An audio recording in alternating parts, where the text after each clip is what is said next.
The podcast namespace, when it works best, it chooses existing protocols as opposed to reinventing the wheel, and they did a good job in this case. Welcome to Podland, the last word in podcasting news. It's Thursday, the 4th of August, 2022. I'm James Cridland, the editor of Pod News. And I'm Sam Sethi, the MD of River Radio, the podcast's first radio station. Hey, I'm Matt Medeiros, general manager of Castos Productions, and I'll be on Podland to talk about our integration with Alby, Podcasting 2.0, and the future of subscription podcasts. And I'm John Spurlock, and I'll be talking about Threadland and cross-application commenting in podcasting. They will. Podland is sponsored by Buzzsprout, podcast hosting made easy. Last week, 3,258 people started a podcast with Buzzsprout. Not quite sure why I emphasized the 8 there, but still, there we are. And now there's Buzzsprout ads to grow your podcast wherever it's hosted. They've been doing fantastically, haven't they, Sam? They have. The new Buzzsprout ads have earned independent podcasters, now wait for it, James, more than $100,000 so far. I don't think that's all come to us, though, but well done to Buzzsprout. Yes, it's definitely not all come to us. But yeah, that's a fantastic thing. So hurrah for Buzzsprout. If you want to give it a go, you don't have to be hosted on Buzzsprout to grow your podcast wherever it's hosted. So you can just give that a go, buzzsprout.com/ads. We're also sponsored by Squadcast, the remote recording tool that creators love. They've just launched version 5 with new features and a new look, and 4,000 hours of high-quality audio is remotely recorded every week using Squadcast. Podland is where James and I review the week's top podcasting stories covered on Pod News. Podland supports both transcripts and chapters, but if your app doesn't, you can grab a new podcast app from podnews.net/new podcast apps. You can. You can also find all of the links to stories in our show notes, previous shows and interviews at podland.news, and daily podcast news at podnews.net. Now, the first story up, James, that we wanted to cover, Acast finances. Acast has released the company's Q2 financial report. It looks good, James. What's the highlights? It does look pretty good. Yeah, there's lots of good news in there. And I mean, apart from anything else, the company has seen the number of listens growing by 41% year on year.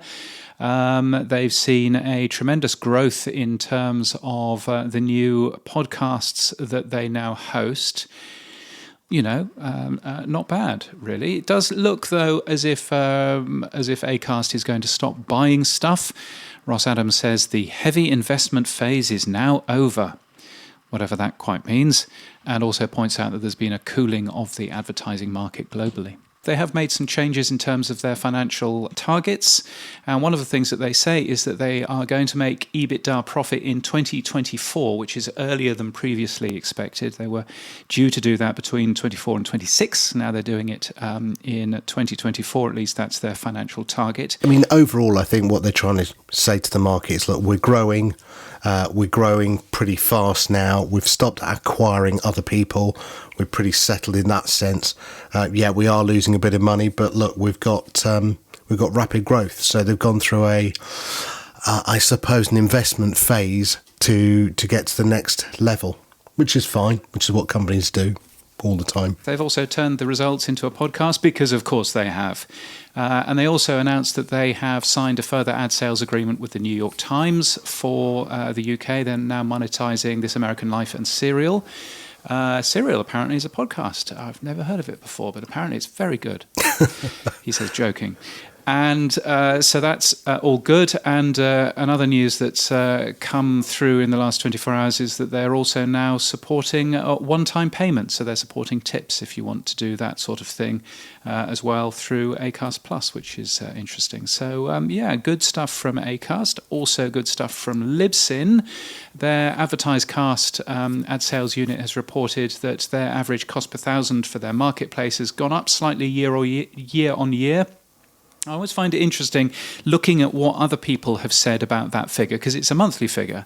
And all of the rest of the podcasting press have said it's down month on month, and it is down month on month. But surely year on year is a better way of having a look at something which is as cyclical as advertising, can be. It's July is going to be down from June because July is a holiday month in many parts of the world, surely. That's what I kind of thought. That's why I compared July to July, and they're up. So it's good news. It's not bad news, surely. Yeah, I mean, I look at this number every time it's published by Libsyn and I go, okay, that's a rough number. What does that actually mean? Because I know each individual podcaster will use that as maybe a benchmark and then negotiate their own level. So indeed. I mean, it's just an average cost per thousand for their own marketplace. They also break it down in terms of a few genres and technology. The technology genre is the still commanding the highest amount of money at $28 cost per thousand. So I mean, it's just useful knowing, where you are in comparison to other people. It's just a helpful bellwether, I think, to the industry. And Advertisecast, seems to be doing quite nicely. So worthwhile keeping an eye on. Now, Ashley Carman from Bloomberg just wrote a piece about paid podcast appearances, or payola as some people are calling it. Guests, she says, are paying hosts up to $50,000 for an interview. Now, we haven't done that ever. And disclosures around the exchange aren't always clear. Did you read that report, James? I've read a little bit of it, and clearly paid podcast appearances to charge people to be on a podcast. I mean, that's been going on for many years, and actually paying to be a guest on radio shows has also actually been a thing in some parts of the world. It's mostly around business and mostly around making sure that you are seen on some of the biggest shows. I mean, we clearly don't charge anybody to be on this podcast. Maybe this is where we've been missing out. Maybe we should be charging. But when you get onto an aeroplane, for example, then there will always be on the audio system of an aeroplane, there'll always be business matters with so and so and so and so, and you hear all of these dull, tedious people talking about their particular business, and those are all charged. And those are charged. I've been asked to pay for one of those at about $1,500, and I think I think it's an absolutely fine business choice if you want to be that sort of podcast to charge people. I think that's absolutely fine as long as you say that you are doing that. But I think that there's an FCC or an FTC rule in the US. There's certainly a rule in the UK, as Matt Deegan tweeted. ASA rules would require that arrangement to be disclosed. Whether or not that happens, though, is another question. I think that there's a similar rule in the US as well. And as long as people are doing that, then that kind of makes sense. But my goodness, I mean, some of the prices, though, are quite something, aren't they? Yeah, I mean, the Skinny Confidential podcast charges people $20,000 to $40,000 to appear as a guest. Now, this issue raised its head in social media a few years back when social media influencers were posting large amounts of information and not declaring it. I mean, I know that Ronaldo, footballer, sorry, James, just in case you're not aware. Thanks for that. He charges several £million for posting on his Instagram because of the number of people that follow him. And I remember going back to podcasting, I remember Leo Laporte being very open about his CPM rates were much higher. We were just talking about Libsync's average. And the reason why I mentioned it being the average earlier was because I know Leo Laporte says, his numbers, his CPM rates, he charges a lot more, and he doesn't have any issue with it. And he has 4 or 5 ads throughout his podcast quite easily, and 3 sections of it, so probably about 12 ads in his podcast. Yeah. And he's very open. But I think where I draw the line is when, as you said earlier, somebody is coming onto a show and it's clearly a paid promotion to be on that show and it's not declared, and that's where I think the line should be drawn. I would agree, and I've just been looking actually at the FTC guidelines. These are laws, and it says here that consumers might not realise that a celebrity who appears in a television interview has been paid for doing so. Knowledge of such payments would likely affect the weight or credibility consumers give to that person's endorsement. Without a clear and conspicuous disclosure that that person has been engaged as a spokesperson, that endorsement is likely to be deceptive. And the FTC don't like you being deceptive. So I think the rules are there, but I think Ashley is absolutely right in focusing that this kind of stuff is going on in podcasting, and possibly some of those rules aren't necessarily being followed as well. Part of her report, there's a platform called Guestio, which I've never heard of before, and they've raised more than $1 million to build a marketplace devoted entirely to brokering paid guest appearances. Travis Chappelle, Guestio's founder and chief executive, points out that people often pay public relation firms to pitch them to podcast. He says he believes it's better spent going directly to the podcaster. I don't think that's the issue. I think... Again, it's not the fact that they are being pitched directly. It's not the fact that somebody says, I would like to pay you to come on your show. I mean, I think it's the Entrepreneur Show, which has got 350,000 listeners. They're saying, well, our average CPM rate is $10 per listener, right? So pay me that amount of money, or whatever the cost is. I just find it that I think Rob Greenlee says it very well. He says it's about trust, and podcasting has mostly always had it between podcaster and listener. This is one of the few ways we are going astray from the core podcasting values that built this space. Listeners are your customers, not your advertisers or guests.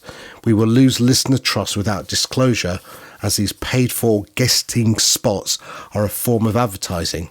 Many commercial motivations are coming into the podcasting industry that will, if we are not thoughtful about it, will lower the medium's value to all involved. And I think he's right. That I think hits the crux of the point. It's about a trust between what we say. I mean, you and I do this show every week, and we declare who our sponsors are, but everyone else is fair game, good or bad. If we have many friends in this industry, but we will call them out as well if we think they're doing wrong, or we'll praise them in equal amount if they're doing right. Yeah, and I think that's it's certainly the way that I've run the Pod News newsletter, for example, is... occasionally I get people saying, oh, you didn't cover this because you were worried about upsetting one of your advertisers. And I'm there going, have you read Pod News? Have you actually read it? Have you seen what I've been saying about Acast recently? Et cetera, et cetera. And they normally go away at that point. And it frustrates me that there are people who think that way, but I can well see that if they have their trust eroded in such a way, then actually, that is entirely justified. And I think we just need to make sure, we in the media and we in podcasting need to make sure that we disclose things. If we are getting paid to talk about things, host on Buzzsprout, use Squadcast, then we should make that really clear. But I would also say on the other side, there is nothing wrong with doing that as long as you're disclosing that matter. I'm a subject matter expert in terms of radio, and often I will ask for a fee to appear if I'm talking about radio in conferences or in podcasts and things.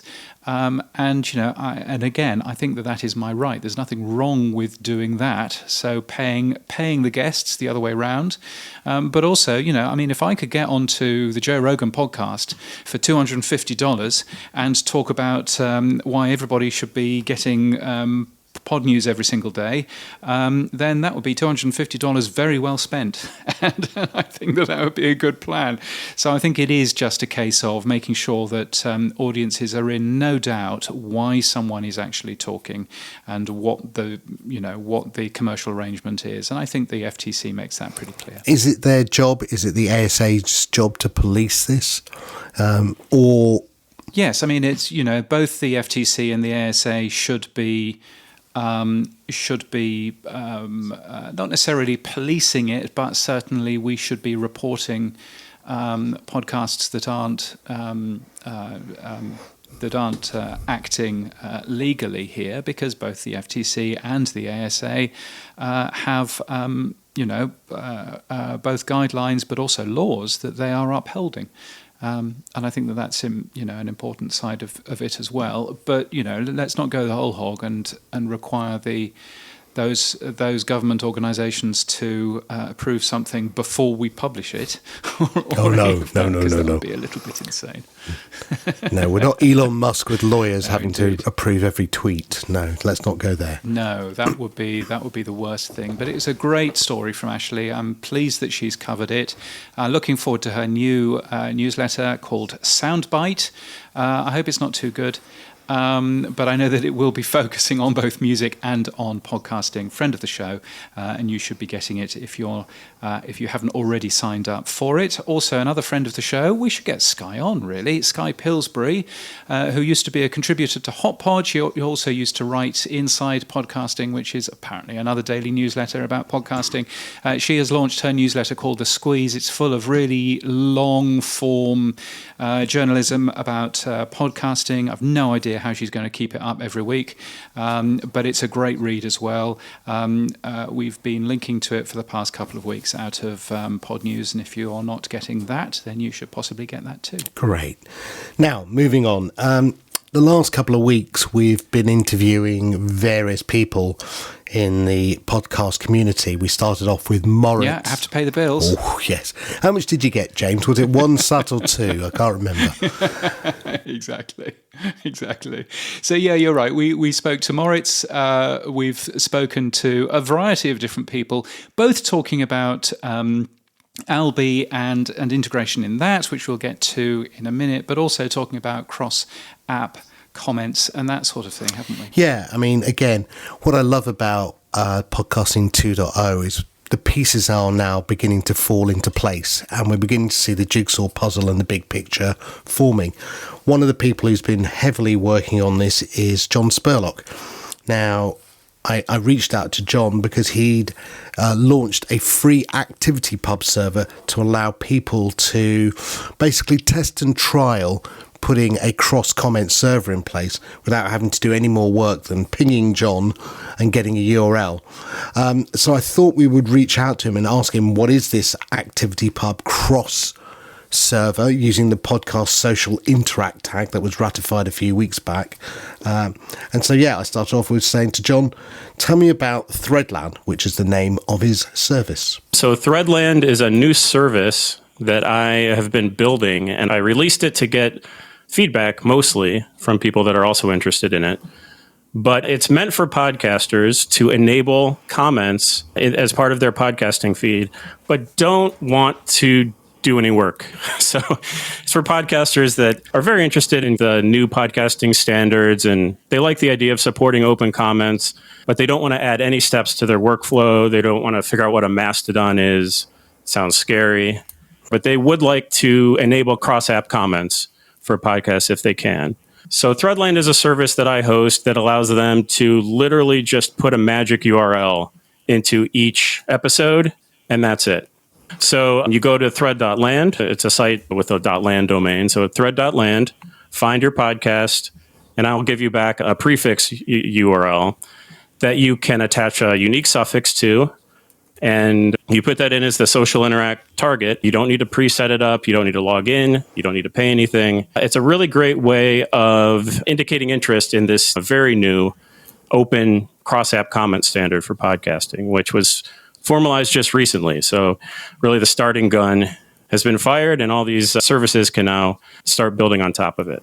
Now, is there any hosts who are enabling the social interact tag, or is it going to be someone having to write hard-coded into their RSS feed themselves? So it could be either. If you are a hosting company, do get in touch. My Twitter and Mastodon are on the site. You could imagine them having something like comments.myhostingcompany.com URLs instead of Threadland URLs. I do have a good way of doing that. So again, if you are interested, get in touch. I have some ideas there. But anyone that has a CMS, so if they're using WordPress or if they're doing their RSS feeds by hand, that's the way to do it right now. It's very templatized, though. So you could imagine, since it is so formulaic, if you are generating a template, you could imagine doing the work once to enable this, and then it just would work going forward. Now, I do want to have other sort of services on the back end optionally.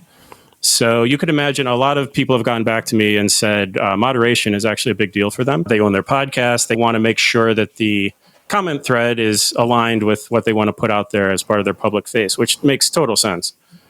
ActivityPub is very open. So if you do choose to host your comments somewhere else, like a Mastodon or somewhere, you're subject to their moderation or no moderation guidelines.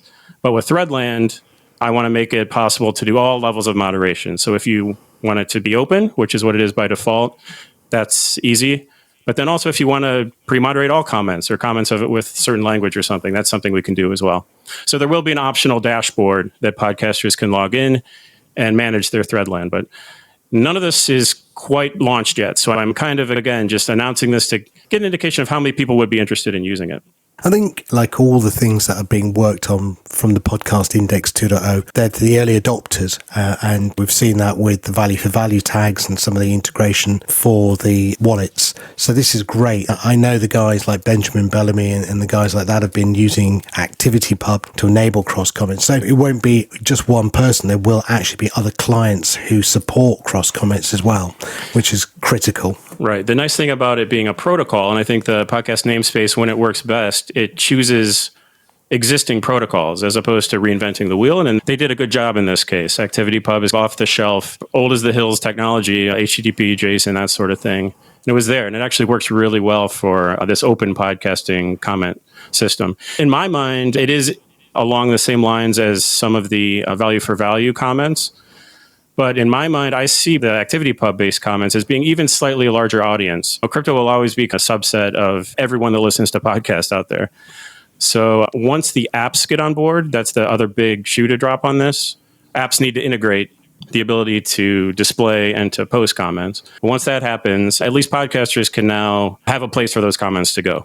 The ActivityPub standard is actually a W3C standard, as you said. So it's not something that someone's found a piece of a white paper and brushed it off. It actually is a standard written 10 years ago. I'm old enough to remember it when it first time came around. Yeah, the history is there. So you can go and poke through all those forums. And what is nice about it is that there are existing implementations. So Mastodon is a good existence proof. It's out there and it's fairly popular as a Twitter alternative. The other nice thing is since Threadland is custom, or extensibility points specific to podcasting are added to the spec. So let's say ratings or reviews. A Threadline would be able to support that right away. Whereas if you're relying on something like Mastodon or WordPress, you have to really beg the developers to do that or fork it or something like that. So that's another advantage of having a service that's specific for podcasters. And the service is only open to podcasters. This isn't a general way of creating ActivityPub threads. I actually look at the feed, make sure it's a podcast programmatically before enabling any of these threads. Is this something that you might eventually evolve into a paid service? Is that in the back of your mind? Right now, it's meant to bootstrap the system because I feel like it's really important to get it out there. I do like creating services that use fairly cheap infrastructure and public infrastructure. So this one is going to be pretty sustainable, I feel. Comments are very low payload. It's mostly text. It is all text, basically. So I have a pretty good sense that I'll be able to support this indefinitely as a free service. But for some of the optional features like maybe email moderation or custom domains, those sorts of things, they may have a paid component down the line. We'll see. But again, this is more still blue sky thinking. What are the features that people really want out of a system like that? I know some people have wanted, and this is not going to have as its first launch, the ability to see the comments on a web page. I think it's really important that we make sure that the comments are actually meant to be visible in podcasting apps. And so that will be the first target of this. Plus, you don't want, for SEO purposes, I think podcasters don't want random conversations on another URL that they don't control showing up in Google searches. So while I do serve the comments and serve as the back end for comments, view Threadland as a subcontractor, right, for comments that I do want to eventually be embeddable on someone else's site. So I think we'll have some sort of widget so that if you do have a site, you can embed the conversation there. Now, last couple of questions, John. First and foremost, you mentioned it previously just now. There are two comment systems running through the podcasting sphere, Boostergrams and comments.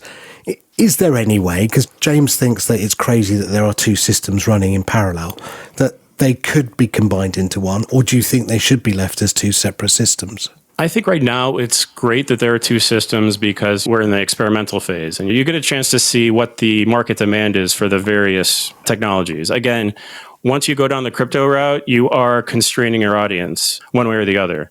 So it will be interesting to see how that evolves. Ideally, any sort of commenting system, in my opinion, you want to be able to use any app. So you wouldn't want an app that's purely based around crypto as its business model to be able to support it. Because you want, at the end of the day, podcasters want feedback from everyone. That's the major thing. So I think the ActivityPub way is really a great way to go there. You could see, and I'm a technologist, there's definitely ways to tie them together so that a comment, an ActivityPub comment, could have some additional metadata that ties it to a Lightning transaction or some sort of transaction. That's definitely doable. To me, we're so early that those are the kinds of things that we might talk about once this becomes successful, which we're not there yet. Now, you've got a couple of other sites. What is Podcastsocial.org? Explain how that fits into the bigger picture of what you're doing.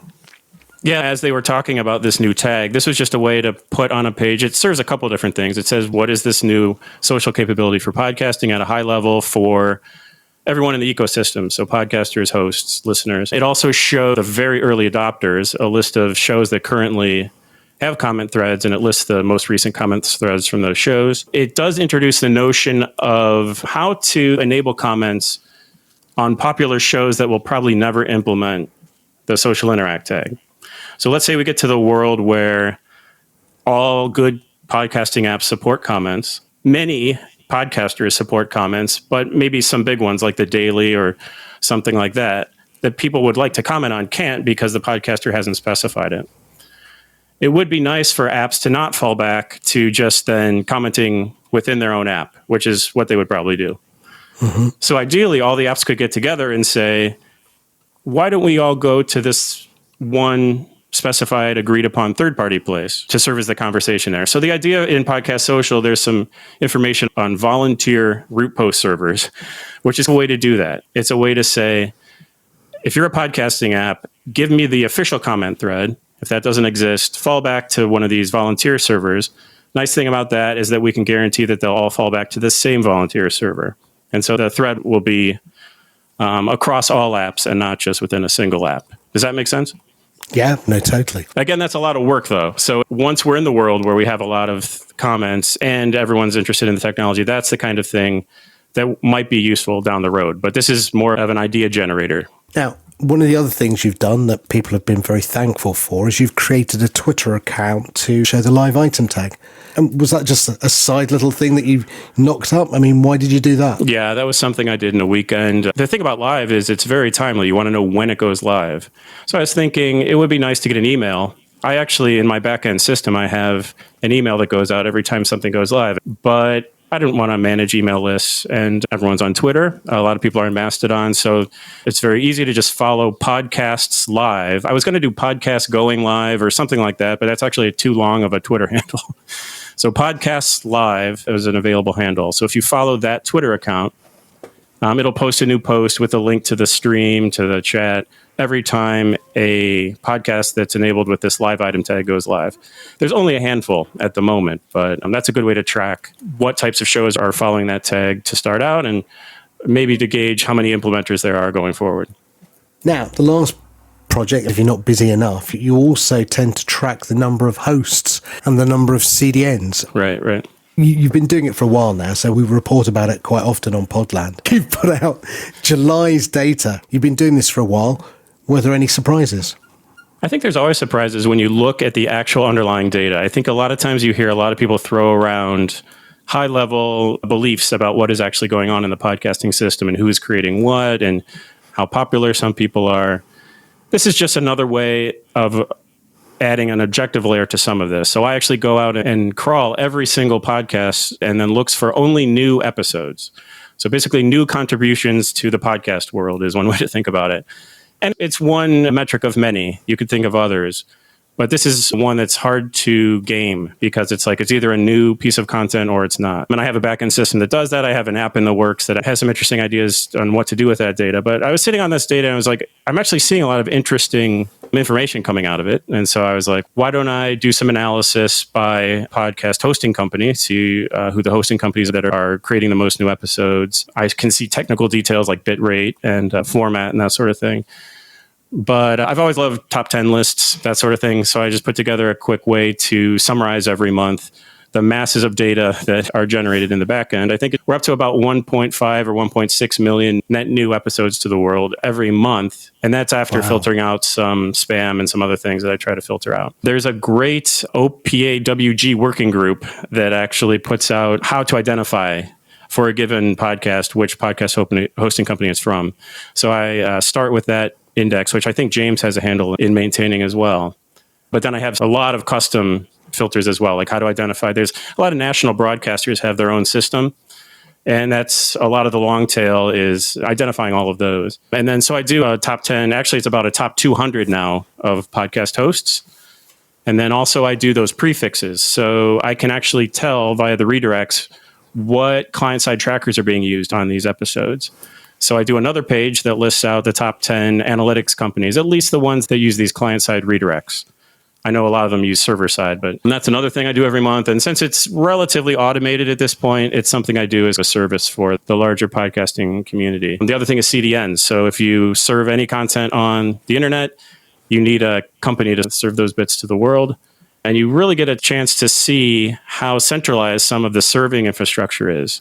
The hosting infrastructure is incredibly distributed. There are hundreds of companies. The CDNs that these companies are using are not as distributed. So there's a handful of big kind of technology companies that have servers all over the world that are really good for this type of use case. Amazon being the most popular, so it's still about over 50% of new episodes are hosted on Amazon's infrastructure. Cloudflare is another big CDN provider that's number 2. But those two basically account for the vast majority of all the MP3 episodes that you hear in the podcasting space. So let's hope Amazon doesn't go down. Now, who's in the top 10 then of podcasting hosts? Podcast hosting companies. Anchor is usually number 1. They're a free service, so it makes sense that they'd be number 1. And then the top 10 are relatively stable. I'd have to pull it up, but off the top of my head, I know Buzzsprout is up there. I know a Spotify-owned Megaphone is up there as a good paid host. I don't want to leave anyone out here. Libsyn is up there. But if anyone wants to see it, it's at livewire.io. And that's available. There's an RSS feed. You can subscribe to it there. But I've pretty much updated it every month for the last several months now. So this is something I plan on continuing to do. Great. So, John, you're so busy, but thank you for doing all this work for the podcast industry. Can you remind everyone, if they want to get involved in the cross comments, where they would go? I think for cross-app comments, if you're not familiar with the idea, go to Podcastsocial.org. It has a link there to the underlying spec, but it also gives you a nice overview of how this world will look and why you would want to do it to begin with. The other link is Threadland. So thread.land. Again, this is the service for podcasters that would like to participate in this world, but don't want to do any work or the minimum possible work for every episode. So those would be the 2 URLs I point people to today. Brilliant. I did try and go and find, after I heard about thread.land, whether the pod.land was available. Someone's taken it. I saw that. Yeah. I like that domain, actually. I think it's a nice, easy to remember and a nice way to get some shorter URLs. Yeah, exactly. John, thank you so much for your time and thank you for everything you're doing. You're going to Dallas. I'm afraid I'm not, but have a great time over. I live here, so it's just a commute. Well, have a great time anyway. Take care, mate. Thanks, Sam. See you soon. John Spurlock, he's a bright and clever man. He does a ton of detail around lots of things that are going on in the industry as well. Very much focusing on, top 10 podcast hosts and where all of this stuff is being served from, et cetera, et cetera. He does a really good job at that. And I try and report on all of that stuff when it comes out. Yeah, and I think the ActivityPub server that he's put together also means that, well, I suppose it takes one less barrier for any podcasting host to implement this cross-comment system that's being put in place. And I did ask him, James, about your question that you often ask about, the 2 comment systems of a standard comment, which is what this Activity Social Interact tag is about, and boostergrams. And he thinks they should coexist for now. Where do you stand on this currently? I mean, I kind of, I would like to see cross-app comments in as many places as possible. I know that some people are a little bit scared of cryptocurrency, or internet tokens, as I call it. And I know that people are a little bit scared of that. And I know that that can be quite difficult to get people into, from a user interface point of view. So clearly ActivityPub is an awful lot easier in that regard. I think the one thing that I would really very much like is for you can have cross-app comments using ActivityPub, using Twitter, using Facebook, using any number of other services as well. And to me personally, I would quite like it if we made things easier and just focused on ActivityPub. That's all that we will do. Or focused on Twitter. That's all that we will do. Or focus on one of these services and not focus on 400 million, because we're not going to get anywhere if we end up doing that. So if ActivityPub ends up being the most sensible thing, as I think it is, because it's decentralized, it's available to everybody, and certainly with John's help, it's going to be much easier for people to end up doing, then I really look forward to seeing that appearing in more apps. I think it would be a great thing for the industry just to see more feedback from our audience. Now, I think you tweeted or you posted somewhere on Pod News that you might implement cross-app support within Pod News. I will implement John's thread.land stuff as soon as it goes live. So I know that he's still working on the underlining code, but as soon as it goes live, that will be priority 1 in the RSS feed. I'll probably still link to the Twitter and to the Lightning comments for now. But I will most certainly be focusing on the ActivityPub because I think it makes the most amount of sense. And of course, you provide some of the data and the ranking that he does every month. I was surprised that Amazon Web Services CloudFront has such a large CDN holding within the industry. Over 50% of all podcasting data goes through it. Yes, so they're a content delivery network, and most of the big files go through that. Anchor, Spreaker, Libsyn, as of a couple of months ago, Acast, and so on and so forth. So there's a bunch of that going on. It does mean, of course, that if Amazon CloudFront ever falls over, then you won't be able to pick up half of your favorite podcasts. But on the other side, frankly, if Amazon CloudFront falls over, you won't be able to pick anything up because Amazon Web Services runs so much of the internet these days. It runs the BBC's website, it runs Pod News, it runs pretty well everything. So I think that'll be a bit of a bigger concern there if that ever happens, but they've been pretty reliable over the last 10 years or so. But yes, they do fantastically well. In fact, I think that the biggest podcaster which isn't on Amazon CloudFront is Buzzsprout. And they use somebody else, and basically, if Buzzsprout was to switch over, then there'd be quite a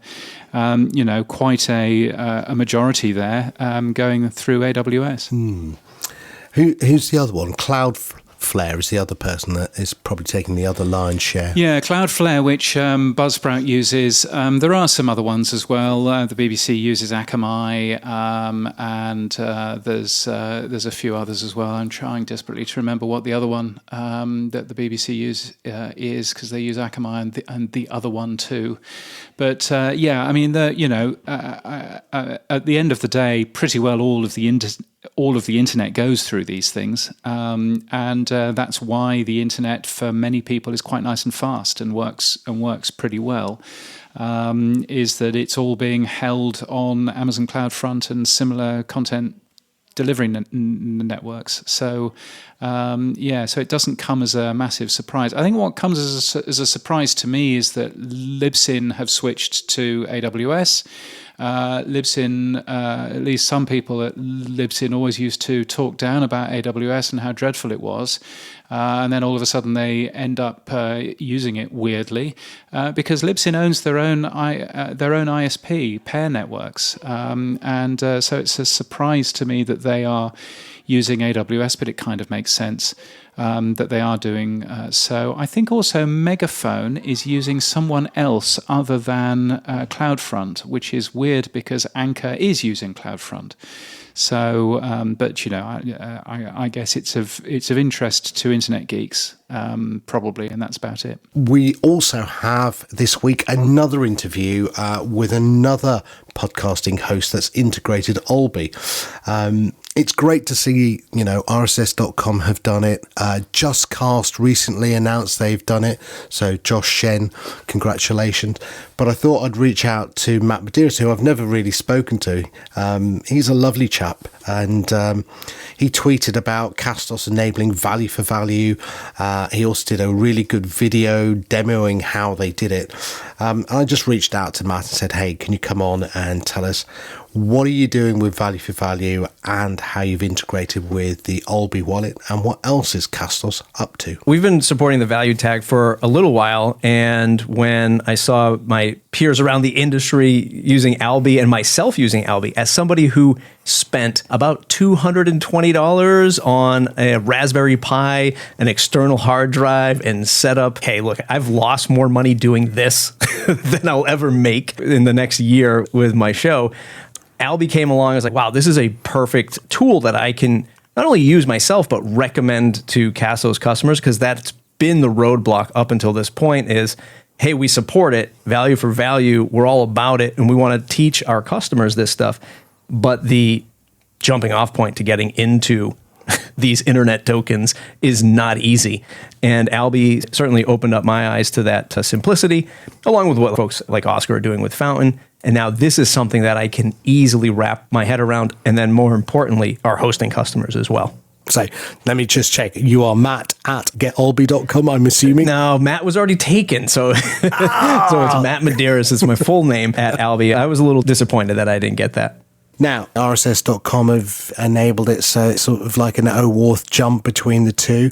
Yours is more of a cut and paste right now. Do you think the next stage of what you guys are doing is to automate that process completely? Yeah, so reached out to Alby to find out what else we can do next to get that one-click integration, and we'll certainly work towards that. And then it's how do we present that to the customer as well? Because we talked about this before we hit record, we're big with WordPress, we're big in open source, which is why the whole podcasting 2.0 stuff is interesting to me. Who knows who comes along next, right? So how do we just organize the buttons that people are clicking and getting those integrations? We have a whole integration section of the app, so maybe it'll just go in there. But yeah, we're certainly open to extending that and making it easy for customers. You talked about the use of WordPress and how big you are in that space. I mean, who is Castos and who is your customer? Sure, it's a great question. So the roots of Castos started in the WordPress space. Actually, what predates that is Productions, which is what I'm leading now. But it started in WordPress as just a WordPress plugin that Craig, who's been on the show before, Craig Hewitt, he acquired that, and then it turned into Castos proper, the Castos hosting side. But we have a lot of people who come in from that space who, just like in Podcasting 2.0, they want to own their platform through WordPress, their content. And most of our customers come in through that portal, if you will. There's about 30,000 installations of our plugins across WordPress websites. And then more recently, over the last couple of years, really leaning into the subscription podcast. So you want to start a subscription podcast to support your show. You come in through Castos.com, you set it up that way, and then you can sell whatever access level you want. It would be awesome one day, as a side note, if we could do that with value for value, so to unlock that through Fountain or through another podcasting app. That would be really cool and something that we definitely want to explore. But now our customers are the ones that say, hey, we want to do a podcast with you, standard podcast hosting, but we also want to sell a subscription podcast and monetize that way. And that's really who we're reaching for, and we have been reaching for over the last year or so, and continue to develop and really focus on that customer avatar moving forward. Now, apart from value for value tag, what other tags from the podcast index do you currently support? So on the Castos.com side, if you're hosting your podcast at Castos.com, so the funding tag, the value tag, GUID, of course. And then on the WordPress plugin side, it's the transcripts. So the transcript tag, and you can upload your transcripts and deliver that through the feed, PodPing, GUID, and funding over there. And we're going to be bringing the value tag to the plugin really soon, within the next month or so. And then we're going to be bringing, I forget the name of the tag off the top of my head, but the hosts, I think it's the hosts tag where you get your name. Person tag is delivered, and we'll have that on both platforms also within the next month. Now, there's been a lot of conversation about two other tags. I've just interviewed John Spurlock about the social interact tag, which is allowing cross-commenting. Is that something that you guys have even had a discussion in turn, or is it something down the road? I'm the podcasting 2.0 champion in the in the company. So as soon as I see something happen in podcastindex.social, I slide over to the Slack group and I'm like, hey guys, look what just was implemented over here. Yeah, the live stuff is super interesting to us, and the social one definitely, because we already have WordPress. We have such a fundamental base in WordPress that connecting those outlets together, comments that is, and whatever social platform you might have. We have a lot of customers that are using membership plugins and selling access to content on WordPress that we integrate with. So this is like a natural connection. And it's definitely something that as soon as I can get developers to prioritize, which again, listening to Podland, I know a lot of my peers struggle with as well. As soon as we can prioritize that in the development sprints, then it's something that I definitely want to work into soon. John, remind everyone, if they want to go and try Castos and everything you're doing, where would they go? So castos.com is the best place to go. And if you want to tune into our podcast, it's audiencepodcast.fm. And with a voice like that, ladies and gentlemen, you have to tune in. I'm one of those podcasters who can't stand his own voice, so. Really? Yeah.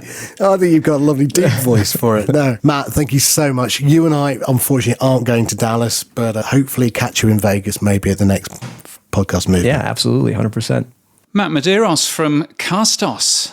It's great to see more people integrating Albi, but also great to see more people integrating lots of podcasting 2.0 stuff. So after the interview, I realised that it might be a good idea to put Matt and John together.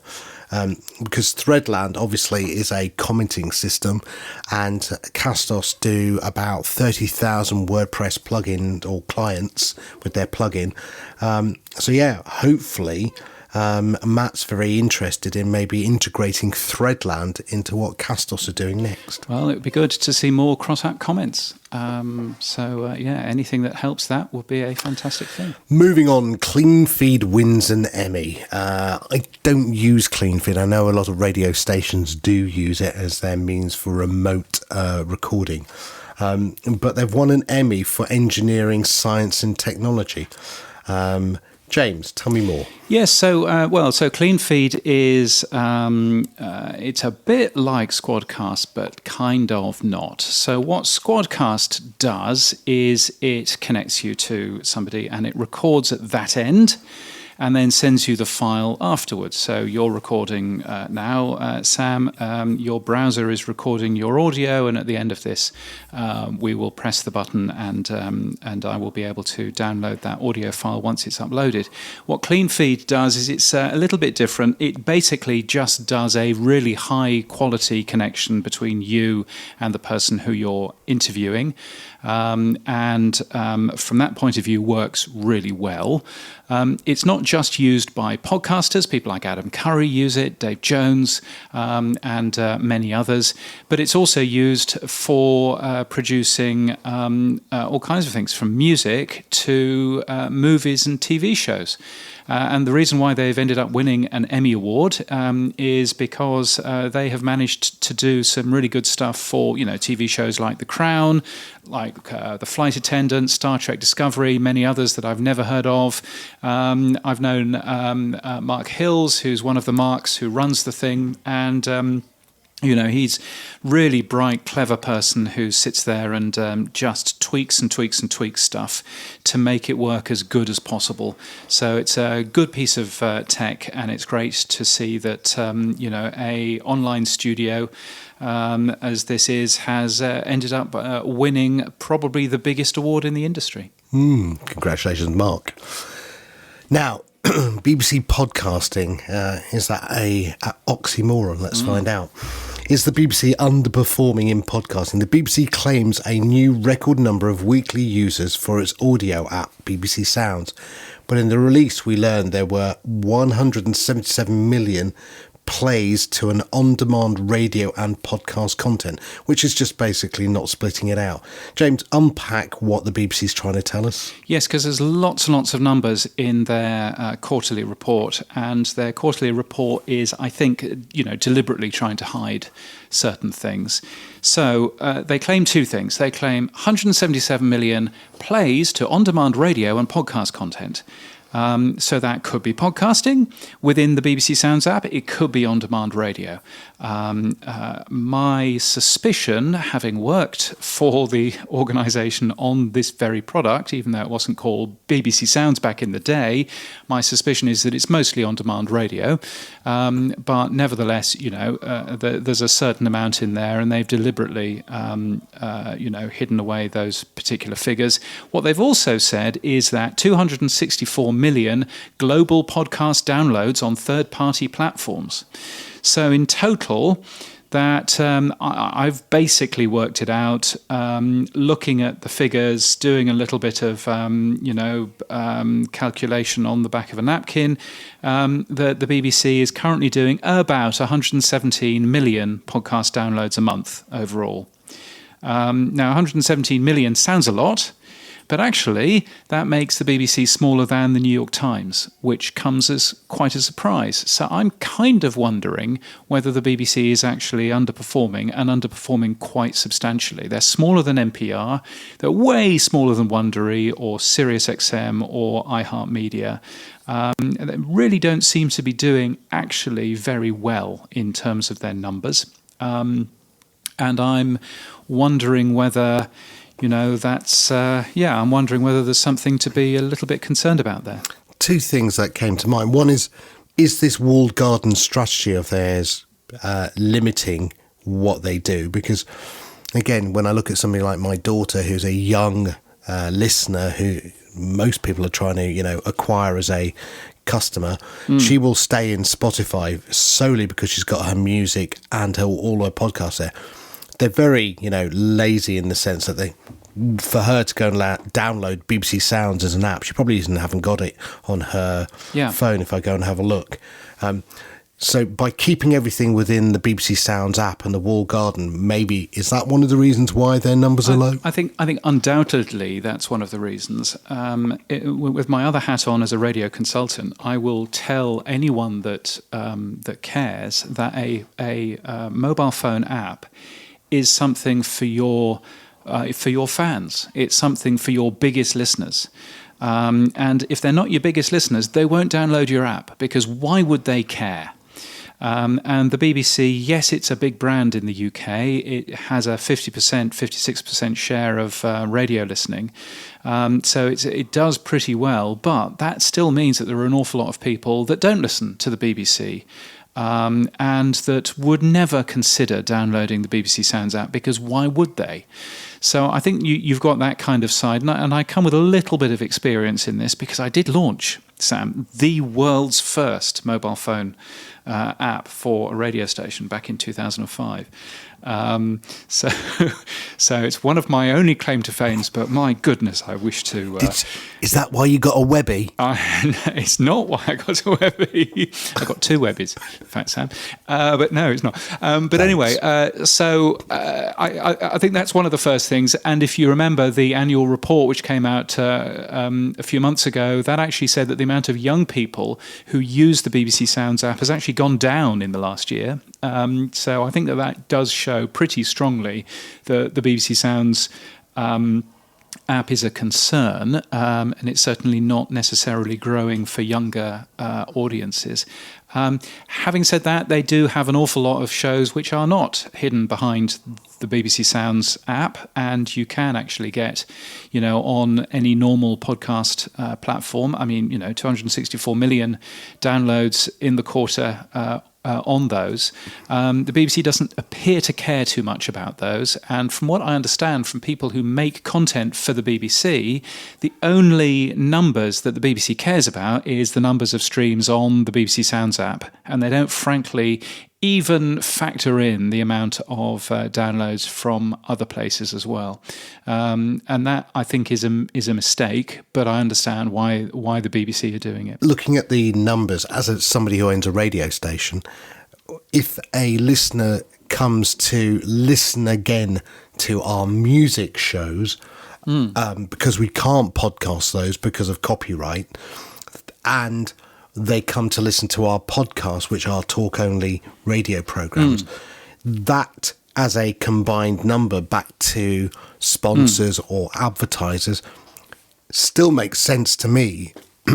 Although the BBC doesn't have advertising in the UK. I mean, I suppose BBC America does, but is that the only reason they're trying to combine it? Because technically a music show with a listen again audience is a podcast. It's just a streamed podcast. Yeah, I agree. And I think one of the reasons why they may be trying to combine those figures, why they are combining those figures, is that actually it doesn't matter, because it's the same user experience at the end of the day. It's like that whole argument that people were desperate to have with me about Robin Williams and whether or not he was a podcast or not.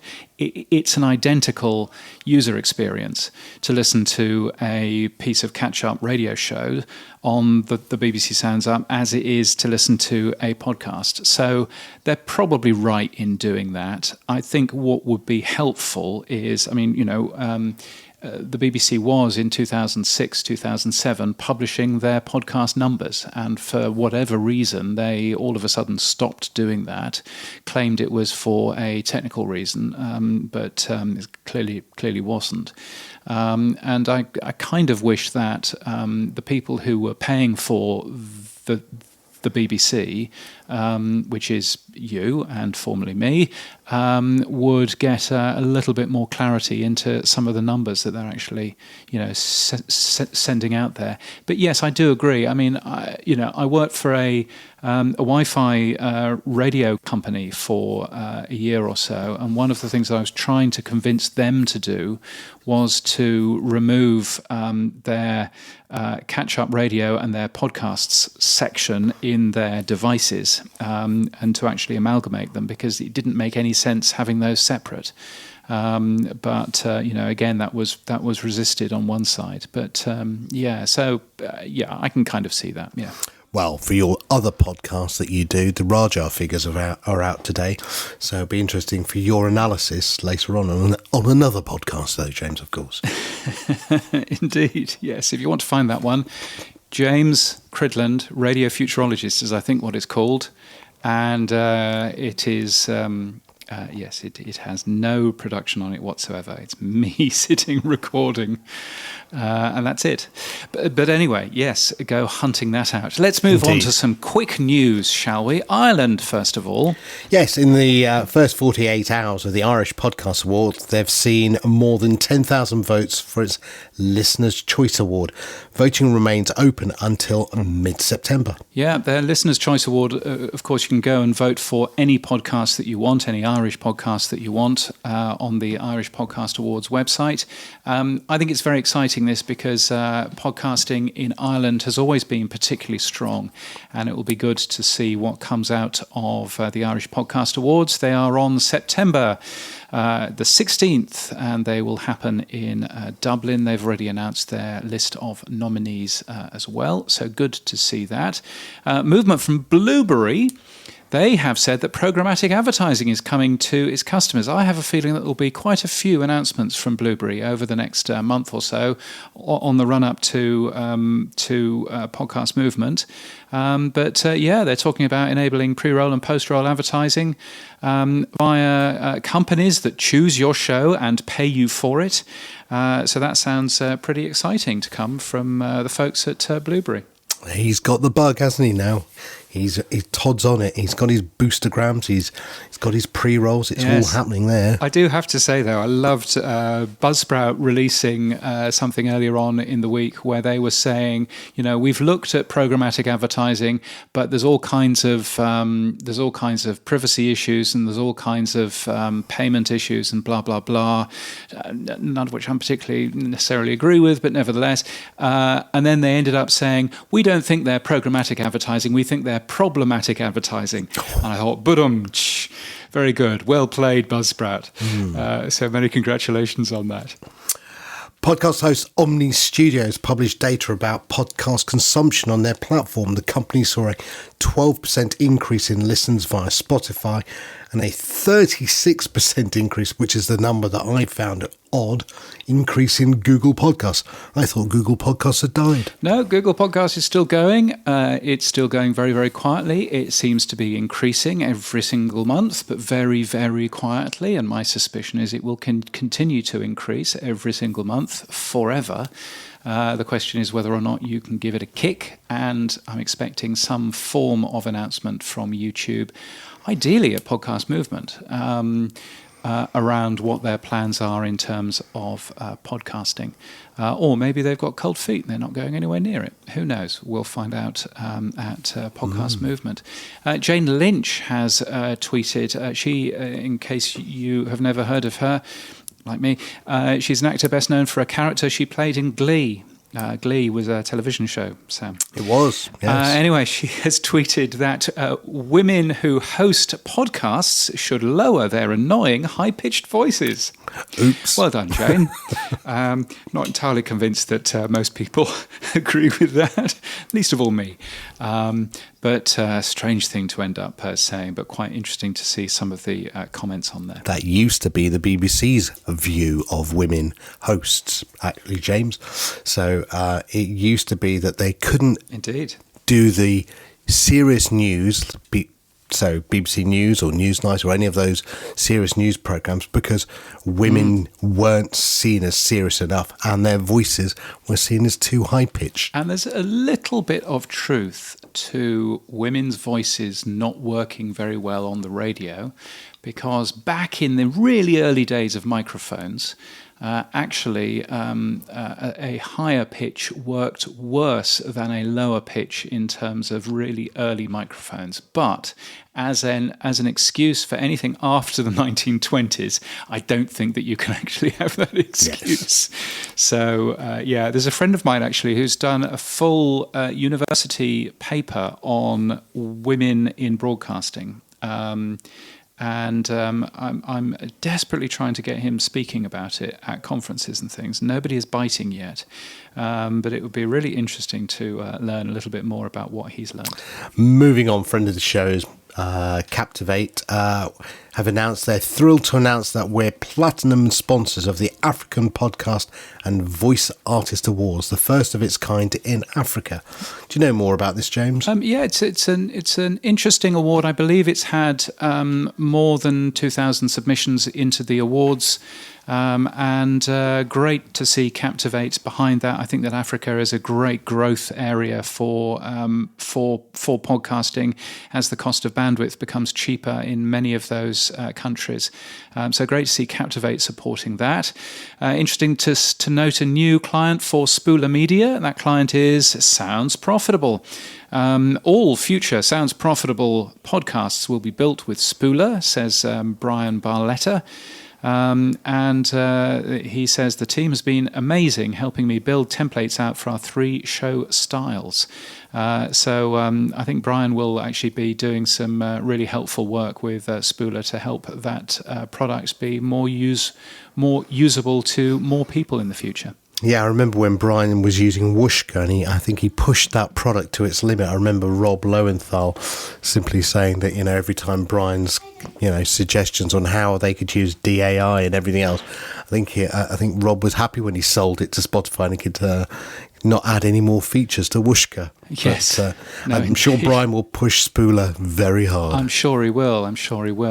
A couple of other things. Odyssey has apparently bought a podcast app called Moonbeam. Moonbeam was produced by the man who invented Kayak, the travel website, Paul English. And it includes an AI machine learning system for enhanced discoverability.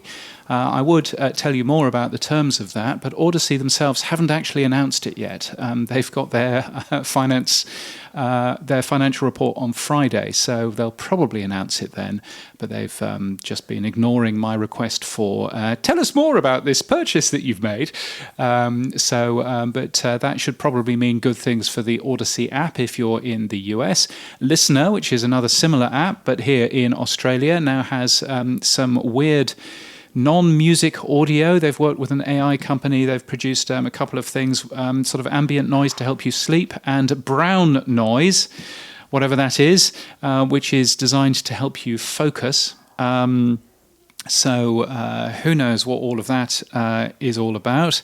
TikTok, talking about podcast apps, is potentially making a TikTok podcast app called TikTok Music. They filed for a trademark in May, and part of their filing says that that product will provide online non-downloadable software that provides users with podcast and radio broadcast content.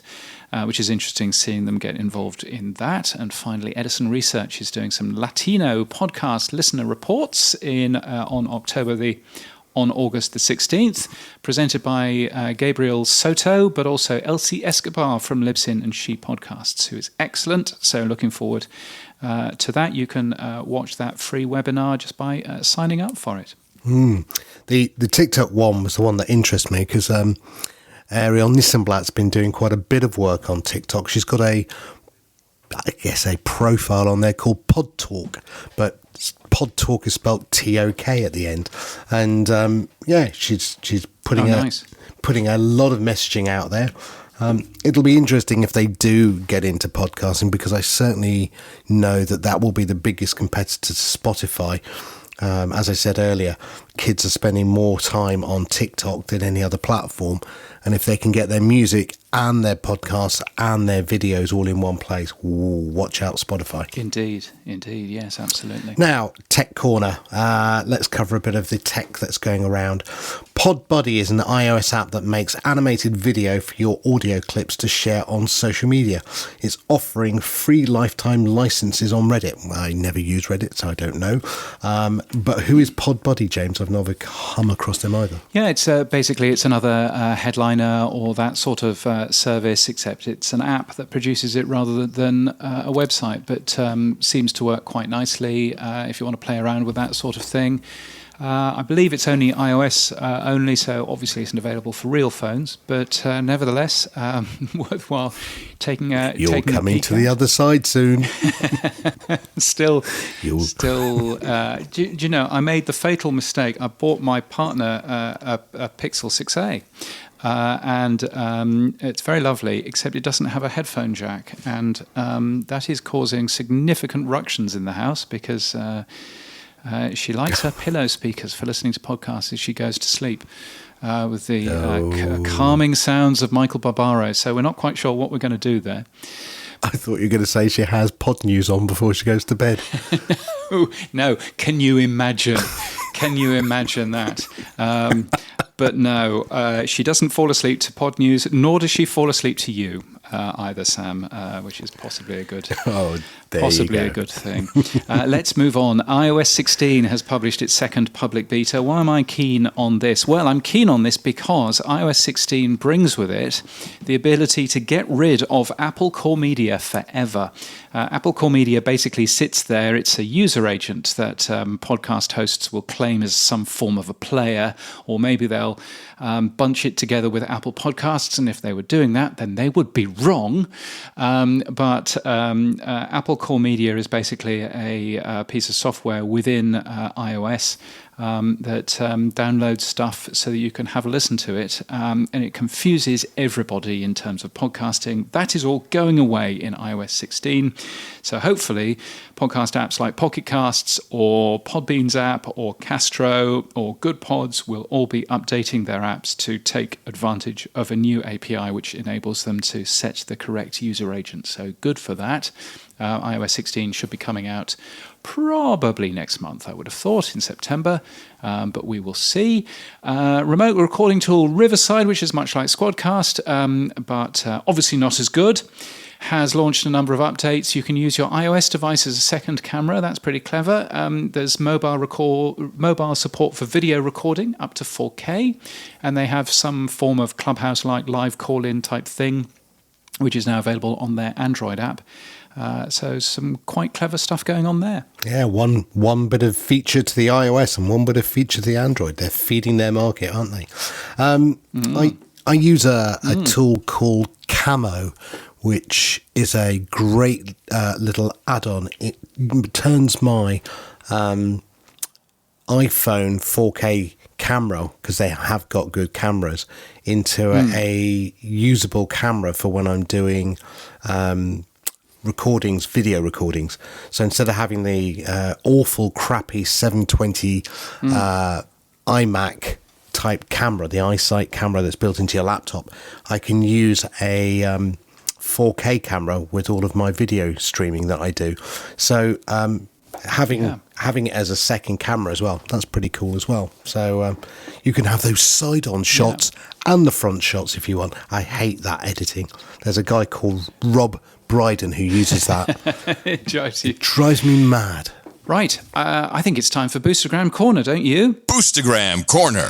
Well, let's start with Dave Jones, who has sent a rush boost and said, "Whoa, are you actually getting married? You weren't joking?" He's saying this to me.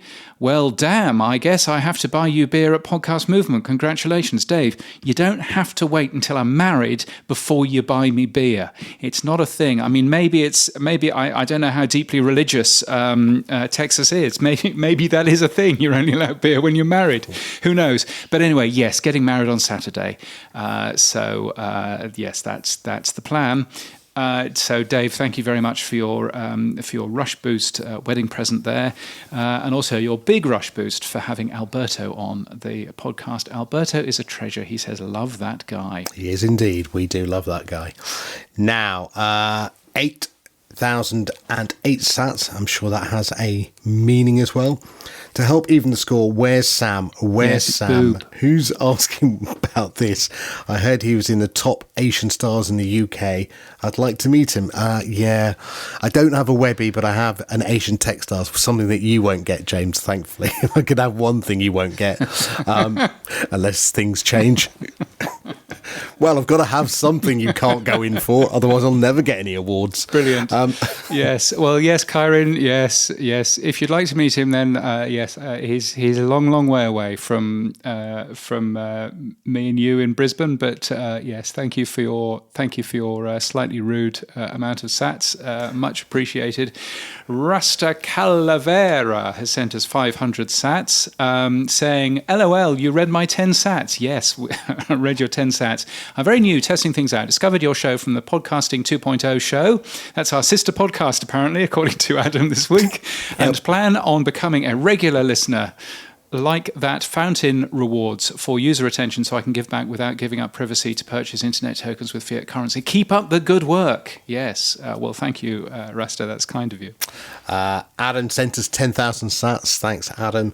Some internet tokens for you, James. These particular tokens happen to represent sound money. I think you two are going to have a lovely beer conversation in Dallas. I can see it coming now. I am looking forward to meeting Adam, and I hope that he hasn't been too put off by my mention of Robin Williams the other week. But I'm really looking forward to meeting him and looking forward to enjoying hopefully a beer or two with Adam and with Dave.